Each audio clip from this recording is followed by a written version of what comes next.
The pen scratched against the paper. That sound. I will never forget it. My husband, Vaughn, looked me right in the eye and smiled. That same boyish, charming smile that had fooled me for 21 years. He pushed the document across our mahogany table like he was doing me a favor. "It's for our future, babe," he said. A lie. Everything he said was a lie.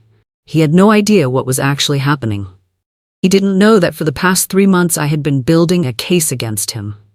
Tracking him, tearing through his finances, documenting every single deception. And that in the final weeks, I had been watching his other life play out in real time, through a hidden camera in a house he thought I'd never find. I had watched him tuck a 5-year-old boy into bed. A boy with his eyes. His nose. A child he had hidden from me for 5 years. I had watched him kiss a woman half my age and call her his only queen. He thought he was signing a routine document to protect our money. He wasn't. He was signing away every cent, every brick of our home, and every memory of 21 years. He thought he was playing me for a fool one last time. I let him think that. I let him sign, and then I watched his entire world collapse. My name is Adrian. For 21 years, I was the wife who stayed. I managed the schedules, hosted the charity dinners, kept the house perfect. I ironed his shirts. I remembered his mother's birthday when he forgot. I smiled through every insufferable company dinner, every colleague's story I'd heard 3 times before, every late night he claimed was a work emergency. I believed every single word. I thought I was building a life. I thought we were partners. I thought we were a team. I never once suspected I was also quietly bankrolling another woman's entire world. Our marriage looked perfect from the outside. Beautiful home, successful careers, 2 daughters we were so proud of. But it was all built on sand. I understand that now. I looked at Vaughn across the table, his suit pressed, his expression warm, completely at ease, and I felt nothing but ice. The man I had loved was gone. Maybe he had never fully existed at all. He was a character, a performance, a professional liar wearing my husband's face. The grief had already come and gone by then. It had hit me like a truck and passed straight through me. What was left behind wasn't sadness. It wasn't even anger anymore. It was something colder than both of those things. Something sharper. I was done being the woman who trusted him without question. That night, I was the bookkeeper, and I had finally found every single missing number. It started with a gym bag. I know how that sounds. The suspicious wife going through her husband's things. But I wasn't looking for anything. I wasn't even suspicious. Not yet. Vaughn had been complaining about back pain from the gym, and I offered to take his bag to the laundry. A small kindness. One of 10,000 small kindnesses I had given him across our marriage without a second thought. I turned the bag over the hamper and felt something hard and rectangular fall into my hand. It was hidden behind a false inner seam. A burner phone. Cheap, unremarkable, completely wrong in the context of Vaughn's world of premium gadgets and designer everything. My heart went still. I tried a few unlock patterns. 3rd attempt, it opened. No names in the contacts, just initials. And then a notification lit up the screen, sent 10 minutes earlier. "Daddy, are you coming home for cake? We miss you." I sat down on the floor of his walk-in closet. I didn't even realize I had sat down until I was already there, surrounded by his designer shoes, the phone face down, in my lap. We didn't have a son. Our daughters were at college. I sat there for a very long time. I didn't cry. I didn't scream. I just sat with that message and understood, slowly and completely, that the life I believed in had never fully been real, not the way I had imagined it. When he walked through the door that evening, I did something I never thought I could do. I said nothing. Not a word. I put the phone back exactly where I found it. I went downstairs and made dinner. I sat across from him and listened to him describe a stressful merger requiring him to be away for a day or 2. I watched him lie directly to my face at the same table where our daughters had done their homework, and I smiled, and I poured his wine, and I didn't say a single thing. That night, I understood something. His business trips weren't business. He was driving 30 miles away to another woman's house. Every trip, a rotation. Carefully managed, while I ran the household, raised our daughters, and trusted him completely.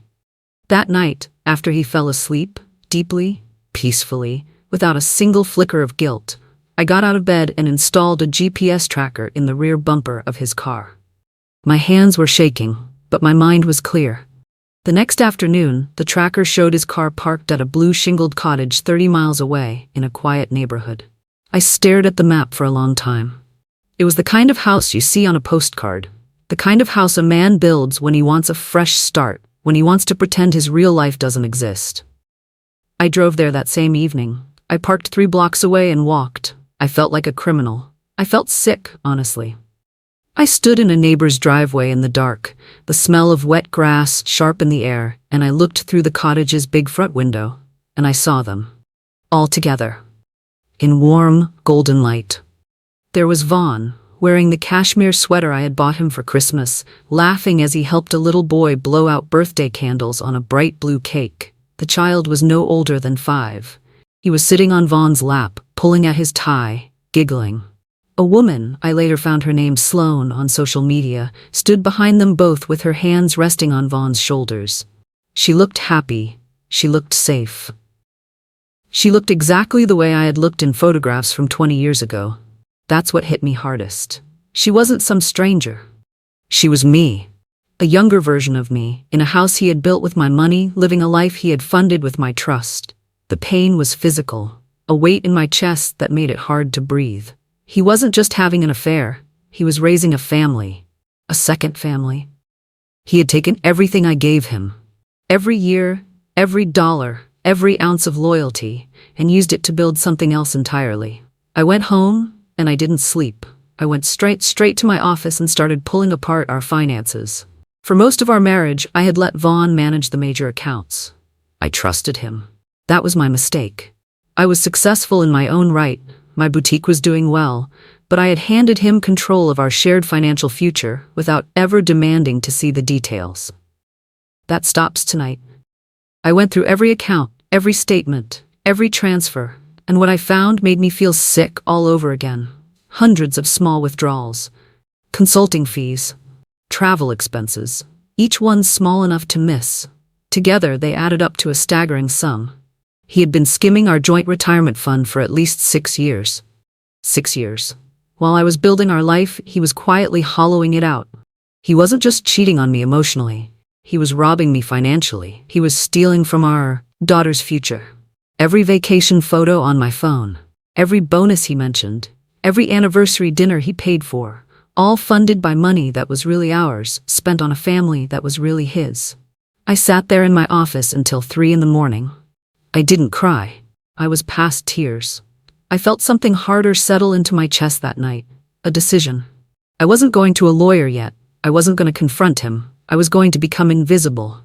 I was going to watch and wait and make absolutely sure that when I moved, he had nothing left. The next morning, he walked through the door smelling of wood smoke and grocery store birthday cake frosting. I recognized that smell. The same frosting from 100 of our daughter's parties. He kissed my cheek and said the meeting had been exhausting. I handed him his coffee, 2 sugars, no milk. I asked careful questions about the merger, about the market, about money, playing the worried wife perfectly. He patted my hand. "Don't worry your pretty head, Adrienne. I'm taking care of everything." I almost laughed. He was so certain, so comfortable, so completely convinced that I was exactly what he thought I was. That was the moment I decided on the business crisis plan. I told him, slowly and tearfully, that my boutique was facing a massive lawsuit from a disgruntled former partner. I made myself sound scared, fragile. I suggested we move all our marital assets, the house, the accounts, the investments, into my name to protect them from potential creditors. I watched his eyes. I could see him calculating. I could see the exact moment he decided this arrangement could work for him. He thought I was handing him a gift. I wasn't. I was setting a trap, and I had designed every piece of it around the one thing I had learned to count on after 21 years of watching Vaughn operate. His greed. It never failed. Not once. And it wasn't going to fail me now. He hesitated. I expected that. I watched the calculation happen behind his eyes, the same expression I had seen at a dozen business dinners when he was deciding whether a deal was worth the risk. I knew exactly which button to press. I dropped hints about offshore retirement accounts I had recently discovered. I implied we could lose everything if the lawsuit hit. He wanted to protect the money he was building for Sloan and their son. He figured that once the assets were in my name, he could eventually redirect them wherever he wanted. He agreed to the full transfer, satisfied he was the smartest person in the room. Meanwhile, I found Sloan again. I wasn't ready to talk to her yet. I just watched. I followed her to a local park one morning and sat on a bench while she pushed the boy on a swing. She was smiling at her phone. Probably a message from him, probably one of his lies. She had no idea, none. Her happiness was completely real. And it was completely built on fiction. I stopped being angry at her in that moment. She wasn't my enemy, she was just another woman Vaughn had fooled. Another life he was managing alongside mine, switching between us the way someone flips a channel. My anger locked onto him. Only him. And I made a decision sitting on that bench. Whatever I built next had to protect her too. And her son. Because none of this was their fault. The worst discovery came when I accessed his laptop while he was in the shower. There was a file labeled Legacy Trust, a formal legal fund established 5 years ago, right around the time of the boy's birth, seeded from our joint accounts from the very beginning. I traced every deposit. My hands were shaking. And then I found it. 3 years ago, Vaughn had made a large top-up contribution. The source was my father's inheritance. My father had died and left me money, and Vaughn told me he'd invested it in a high-growth bond. He hadn't. He had taken my dead father's money and put it into a trust for another woman's child. I had to step away from the laptop. I sat on the bathroom floor and just breathed for a minute. That was my line. He hadn't just stolen from me. He had stolen from my father's memory, from our daughter's future. Every last trace of sympathy disappeared in that moment. I spent the following week with a private investigator and a forensic accountant from a neighboring state. The PI installed a hidden camera in the cottage, no larger than a coat button, concealed behind a living room shelf, during one of Vaughn's weekday stays at home. From that point forward, everything he said in that house belonged to me. Every document I prepared for his signature after that looked like protection on the surface. Underneath it, deep in the fine print, it was total and complete destruction. Our 21st anniversary was a Tuesday. I chose it deliberately. Vaughn bought me a diamond necklace, paid for, I had confirmed, with money skimmed from our own accounts, and presented it at breakfast like he was the world's most devoted husband. I clasped it on and felt the cold metal against my skin. I wore it all day. That evening, we went to our usual restaurant. The maître greeted us by name. Vaughn ordered the good wine and held court like he always did, confident, warm, completely in control. I watched him and felt nothing. Just focus. Over dessert, I told him the protection papers were finalized. I explained these were the formal legal documents that would officially execute the asset transfer he had already agreed to, binding, final, and fully protective of everything he cared about. "I'm so relieved, Vaughn," I said, squeezing his hand. "I don't know what I'd do without you." He smiled, that satisfied, predatory smile of a man who thinks he's outmaneuvered everyone in the room. He mentioned he needed one more short trip the following day. I knew exactly where he was going. He was going to celebrate with Sloan. He thought he was days away from his real-life beginning. I lifted my glass. We toasted to forever. And inside, I was completely still, completely ready. The trap was set. Every single piece was in place. All he had to do was sign. The next day, he couldn't hide his urgency. He was moving through the house like a man on a countdown, packing his bag, checking his phone every few minutes. He pressed me twice before 9 in the morning about when the papers would be ready. And I could hear it plainly. The barely contained excitement of a man who thinks he is one signature away from the life he actually wants. I dragged it out deliberately. I cried a little over coffee. I asked slow, anxious questions about legal clauses I understood perfectly. Every minute I delayed, he got more impatient, more careless. That was the point entirely. The more I stalled, the less he read. He never looked carefully at anything placed in front of him. He never noticed that the attorney's firm name on the final letterhead was different from earlier drafts, because I had switched to my out-of-state attorney's office for this binding version, the version with the morality clause buried in Chapter 4, Section 12. He just needed it done before he could leave. That was all that mattered to him. I finally gave in. I wiped my eyes, took a shaky breath, and agreed we would sign together that evening before he left. He exhaled so visibly I almost laughed, shoulders dropping, tension leaving his body all at once. He thought it was almost over. He thought he had won. He had no idea he was about to hand me everything he had ever owned.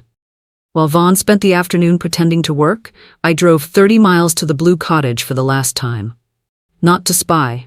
Not to stand in the dark watching through a window. I drove up to the front door and knocked on it like a person who belongs there. When Sloane opened it, she looked at me the way you look at someone when your gut tells you the world is about to reorganize around you completely. I held up my phone. Our wedding photo. 21 years ago. Me and Vaughn, young and certain, under white flowers. "I'm Adrian," I said. "I'm the woman who paid for this house." What followed in the next 3 hours was brutal. There's no softer word for it. Sloane wasn't a villain. She wasn't a scheming other woman who knew what she was doing. She was a person who had been lied to, systematically, completely, by someone she trusted with her entire life. She pulled out the divorce papers Vaughn had given her. Forged. Professional quality, completely convincing to someone with no reason to doubt them. We sat at her kitchen table, the very same table where he had laughed over birthday cake, and we both just sat with the full weight of what he had done. The rage, the grief, the sheer scale of it, and then something shifted between us. 2 women, 1 enemy. She agreed without a moment's hesitation. We were both done. 3 hours of planning, and everything was in place. He walked through the door at exactly 6. Suitcase already in the hall. He had no intention of sleeping here tonight. I could feel it immediately. He was in a particular mood, picking fights over nothing, manufacturing tension, criticizing the temperature of the food and the lighting in the dining room. I recognized it. He needed a scene. He needed me to explode so he could storm out justified and never look back. I didn't give it to him. Every time his voice went sharp, mine went soft. Every time he baited me, I redirected. "I'm sorry you feel that way, dear. Let's just get the papers signed so you can get on the road." He didn't like how calm I was. I could see it unsettling him, the way his eyes tracked me with this new, uncertain edge. He wasn't sure what to make of a version of me that didn't panic or cry or fight. But his greed was stronger than his suspicion. It always was. He pulled out the chair at the head of our mahogany table. The same table where we had raised our daughters, celebrated birthdays, navigated 21 years of a shared life, and sat down. He reached for the pen I had set out for him. He didn't know it yet, but he had just made the last mistake of the life he thought he was walking away from. The document between us looked completely ordinary. Thick, dense, the kind of paperwork that makes a person's eyes glaze over after the first page. That was intentional. It looked like a standard asset protection agreement, the kind any sensible couple might sign to shield marital property from a lawsuit. My out-of-state attorney had crafted it specifically for this moment. She called these proceedings scorched earth cases. The kind where one person walks away with everything and the other is left with nothing. Most of the document was exactly what it appeared to be. But buried in Chapter 4, Section 12, was a full disclosure and morality clause. By signing, Vaughn was swearing under penalty of perjury that he had no other dependents, no other residential properties, and no hidden financial obligations of any kind. And if any of those things were later discovered to be false, he would forfeit 100% of the transferred assets to me. No appeal. No recourse. It was a legal landmine sitting in the middle of a field that looked completely clear. He didn't see it. He picked up the gold pen I had given him for his 40th birthday. I watched his hand settle against the paper. It didn't shake, not even slightly. That told me everything I needed to know about what kind of man he was. A man with a conscience would have felt something. He felt nothing. He just signed. While he initialed each page, my mind was somewhere else entirely. I was thinking about the vanishing act I had completed over the past 48 hours. Every heirloom I owned, my mother's jewelry, my grandmother's silver candlesticks, every document that mattered, was already in a storage unit across town, gone before he could touch it. The most valuable pieces left in our bedroom safe had been quietly swapped out with high-quality fakes. Convincing ones. If Vaughn decided to grab anything on his way out tonight, he'd be walking out with glass and copper and feeling very clever about it. My boutique accounts had been redirected to a new bank the previous Friday. Legally, financially, practically, I had already left this life.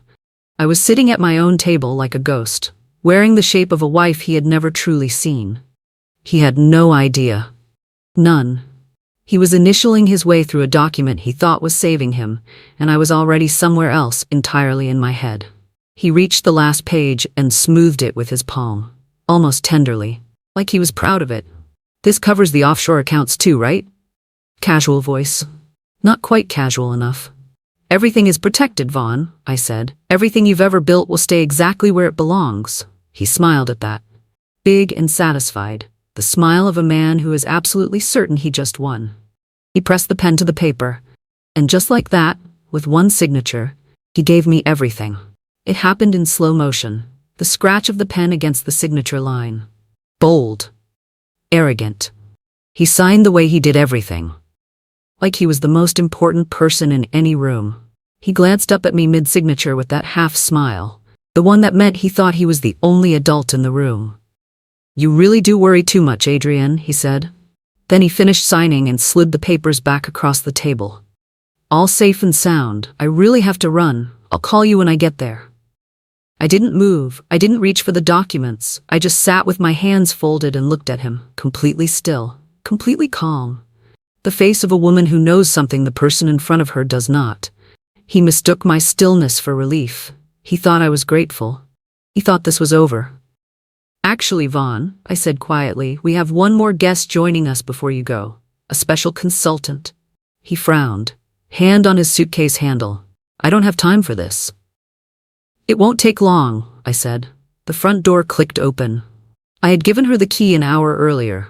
Vaughn turned around expecting a lawyer, maybe, or a neighbor. His face moved through confusion, then recognition, then something I had never seen on him before. A sick, hollow white. Like someone had reached in and unplugged the power. Sloane walked into our dining room, and just like that, every exit he thought he had disappeared at once. The silence was enormous. Vaughn's hand dropped from his suitcase. He looked at Sloane, then at me, then back at Sloane. His mouth was moving but nothing was coming out. I had never seen that before. 21 years, and I had never once seen Vaughn speechless. This man who could charm a room, close a deal, lie to my face without flinching, completely undone in 10 seconds. "Sloane, why are you? Who is this? What are you?" Stammering. Fragments. The great Vaughn, who had managed 2 full lives for 5 years, without a single slip, reduced to a stuttering mess in under a minute. Sloane didn't cry. She had spent the afternoon working through every lie she had ever been told. She was done with tears. What she brought in with her was colder and more controlled than grief. She looked at him the way you look at something that used to matter and simply doesn't anymore. "I'm the consultant, Vaughn," she said, voice flat and steady. "I'm here to consult on exactly what kind of man you are." She set a velvet box on the mahogany table, the engagement ring he had bought with money diverted from my boutique's earnings. "The cottage is empty," she said. "I moved everything out this afternoon. Adrian showed me everything." She held his gaze and did not flinch once. And I watched Vaughn run out of room for the first time in 21 years. Every performance over, every exit sealed, nothing left. He collapsed into his chair, all that authority just gone. He lunged for the signed papers, and I was faster. I had them against my chest before his fingers got close. "You told me you were divorced," Sloane's voice cracked. Just that one sentence. "You told me she was an alcoholic who walked out on you. You said you'd been alone for years." He turned to me immediately, eyes soft, desperate, still trying to find an angle. "Adrian, she's not stable. I barely know this woman. She has a fixation." I didn't say a word. I pulled out my phone, opened the audio file from the hidden camera in the cottage, and pressed play. His own voice came out of that speaker. Warm, intimate, unguarded. The voice he saved for when he thought no one important was listening. Telling Sloane he had never truly loved the woman he was married to. That Sloane was his real family. That he was counting the days until he could stop pretending. The recording ran to its complete end. Nobody moved, nobody spoke. Vaughn sat with his hands flat on the table, completely still. And for the first time in 21 years of marriage, he looked exactly like what he actually was. Not the charming husband, not the sharp businessman, not the devoted father. A man who had built 2 lives on other people's trust and had just watched both of them end in the same room at the same time, with no exit left in any direction. When it ended, no one spoke for a long time. Vaughn sat with his face in his hands. He looked small. That's the thing I keep coming back to. He looked genuinely small. 21 years of lies and confidence and performance, all of it just gone, and what was left in that chair was someone I didn't recognize. "I can explain," he said finally. Muffled, barely audible. "It just got out of hand. I always meant to." I leaned forward until my face was inches from his. "You didn't mean to tell me anything," I said. "You meant to rob me. You skimmed our accounts for years. You hid a child from me, and then you used my own father's inheritance, money he left me when he died, as a top-up deposit for a fund you built for someone else's son. You looked me in the face every single day and let me believe we were a team. We weren't. I was funding your real life without knowing it." I opened the leather book I'd placed on the table earlier. He'd assumed it was a photo album. It wasn't. It was a timeline. 5 years of legacy trust deposits, photographs of him at the boys' birthdays, copies of the forged divorce papers he had shown Sloan, bank statements, dates, evidence, every documented fact laid out in clean, unambiguous order. He read it in silence. There was nothing to say. The book didn't lie. He did. The legal reality hit him slowly. I watched it happen in real time. I watched the exact moment his brain stopped reading that document as a protective agreement and started reading it as something else. His face changed. The color shifted. "The papers," he said, quiet, almost to himself. There is no lawsuit." Not a question. He already knew. I smiled, a real one. The first genuine smile I'd had in weeks, maybe months. It felt strange on my face, like a muscle I had forgotten how to use. "No, Vaughn, there's no lawsuit, but there is a morality and full disclosure clause in Chapter 4, Section 12 of the document you just signed under penalty of perjury. You swore legally that you had no other dependents, no other residential properties, and no hidden financial obligations of any kind. Every single one of those statements is false. Comprehensively, documentably, completely false. The forfeiture clause is now active. You've just transferred 100% of our marital assets to me, including the Blue Cottage and the legacy trust funded with my money. All of it. You have nothing left." He tried to stand. His legs didn't cooperate. He gripped the table edge and just held on. I think some part of him was still searching for an angle. Some move he hadn't made. There wasn't one. He had walked into this room as a man with 2 houses, 2 families, and 21 years of undisturbed secrets. He was leaving with a single suitcase and absolutely nothing else. Then came the anger. I expected it. That low, ugly register in his voice, the one from our worst arguments, the one that meant he was losing and switching tactics. "You can't do this," he said. "I'll fight this in court. You coerced me into signing something I didn't understand." My attorney stepped through the kitchen doorway at that exact moment. Composed, unhurried, portfolio under her arm. She had been standing in that kitchen for nearly an hour, waiting for precisely this sentence. "The record tells a very different story," she said directly. "We have documented emails, texts, and recorded conversations where you personally set the signing timeline, pushed to finalize before your travel, and confirmed your agreement to the terms on 3 separate occasions. That's voluntary, informed consent under any legal standard. And since you've also committed financial fraud and bigamy, yes, we found the marriage license you obtained in Nevada using the same forged divorce papers you showed Sloan to convince the clerk you were legally free. No judge will be sympathetic to a coercion claim from a bigamist. Using fraudulent documentation to obtain a marriage license carries independent criminal charges, entirely separate from the civil proceedings already filed." The color drained from Vaughn's face, then came back darker, bruised looking.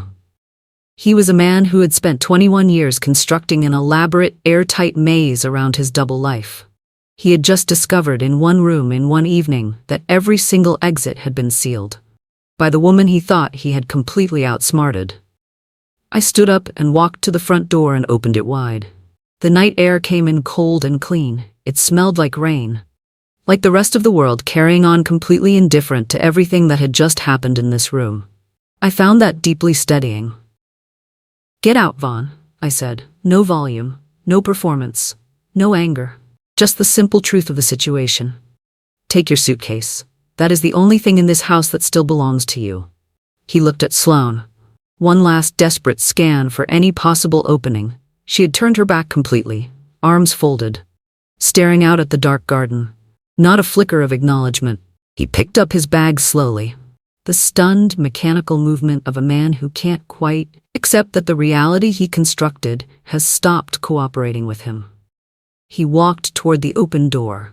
As he passed me, close enough that I caught the scent of the cologne he had worn on our wedding day, a smell I had loved for 20 years, he tried to say my name. He shaped the first syllable with his mouth. I looked straight through him, as if there were simply nothing there. He stepped out onto the porch where I had photographed our daughters before every school dance, every milestone, every moment he had missed because he was 30 miles away pretending to be someone else. I closed the door. The deadbolt turned. That sound, final, clean. The period at the end of the longest sentence of my life. Sloane and I stayed in the silent house for a long time after his car disappeared down the street. We didn't talk much. We didn't need to. We were two women who had been burned by the same person, and there was a strange, stripped-down connection in that. No need to explain anything to each other. We already understood. Eventually, I told her what I had decided about the money. "I'm not a monster, Sloane," I said. "Your son had nothing to do with any of this. He's innocent. He's not paying for his father's sins." I slid 2 sets of documents across the table. The first named her son as sole beneficiary of the legacy trust, secured in her control, untouched, for his education. The second was a direct cash settlement from the recovered marital funds. Half, set aside specifically for her, so she could start over without touching her son's future to do it. She had been terrified of being left with nothing, of raising her boy in the shadow of a man who had used them both. She started to cry. Real tears, the kind that come when something you had already written off turns out not to be lost after all. I watched the relief move through her. She exhaled and the tension left her all at once. We sat together quietly for a while longer. Neither of us said his name again. The bigamy charges were filed the next morning. What happened 3 days later, I didn't plan. But I won't pretend I wasn't grateful. Vaughn had apparently decided his best strategy was to act like nothing had changed. He showed up at a power lunch at one of the city's most exclusive restaurants. White tablecloths, a waiting list, the kind of place he had always used to signal that he mattered. He had 3 of his most important business partners with him. He ordered the expensive wine. He was mid-sentence, mid-deal, completely in his element, when 2 detectives walked in. They had his name. They had a warrant. They read him his rights in front of every person at that table. I heard it secondhand from someone who was there. Vaughn went completely white. He stood up so fast his chair fell over. He said there must be a mistake 3 times before they had the handcuffs on. His partners sat in total silence and watched the man they had trusted for 20 years get walked out in cuffs while the other diners stared. By that evening, the story was everywhere. His name, the bigamy charges, the forged documents, the fraud. His business partners issued a joint distancing statement within 24 hours. His professional reputation, built across 2 decades on the same fraudulent scaffolding as everything else in his life, was gone in a single afternoon. I heard all of it and felt something I hadn't expected. Not triumph, just a quiet sense that the truth had finally arrived where it belonged. The lawsuit he filed against me was dismissed at a preliminary hearing. The documents were airtight, and the court knew it. He had lied under oath on a binding legal instrument, and the evidence was comprehensive. The court stripped him of every remaining cent in damages. He ended up in a warehouse job, polyester vest, plastic fob, clocking in at 6 a.m. He moved into a studio apartment in a neighborhood he used to drive through without slowing down. I heard these things and felt nothing particular about any of them. Not pity, not satisfaction, just nothing. That part of my life was closed. 6 months later, I'm sitting on a wide balcony in a city where no one knows my married name. The ocean is 2 miles west, and the morning light here comes in at an angle I've never seen before. I sold the mansion and used the proceeds to open 2 new boutique locations. I have a new accountant, a new attorney, a new bank, a building I chose entirely by myself, a life built on the only things I trust anymore, the truth and my own 2 hands. Sloane and I stay in touch. Our daughters and her son have met. Something careful and hopeful is growing there, slowly, out of the wreckage. I look at the photo of Vaughn blowing out candles in the blue cottage sometimes. I don't hate him anymore. I just don't care. That's the thing about real freedom. It doesn't feel like winning. It just feels like finally being able to breathe. Thank you so much for staying with me until the very end. Please take a moment to like and subscribe to hear more stories like this one. There is another one waiting on your screen right now.